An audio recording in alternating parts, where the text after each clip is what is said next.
In this video we are going to see how the Faraday's law works. The Faraday's law of electromagnetic induction states that whenever the amount of magnetic flux linked with a circuit changes, an EMF is induced in the circuit. We will see how the electricity is created by a changing magnetic flux linked with a coil.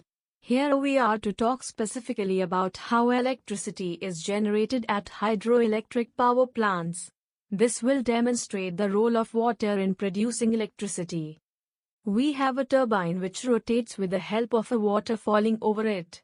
The turbine has attached to it a bar magnet. When water falls over the turbine, it rotates and the amount of magnetic flux linked with coil changes. This change in magnetic flux causes an induced voltage in the circuit. Therefore, when water supply is switched on, the bulb starts to glow due to the induced voltage. The main components of the generating system are labeled as shown in the diagram. When we increase the water flow using the water flow controller knob, the turbine starts to rotate faster and faster.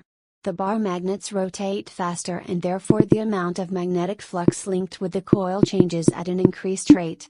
This causes increase in the induced voltage in the circuit, and therefore the bulb grows much more brightly. When water supply is decreased, the turbine starts to slow down and finally stops. Then the magnetic flux linked with the coil remains constant and the induced EMF disappears, and so the light in the bulb goes off. This is the basic principle of electricity generation with the help of Faraday's law. We saw that the role on water is just to rotate the turbine, which leads to change in flux associated with the circuit. Hope you liked the video. Please share and subscribe for supporting us to make more content.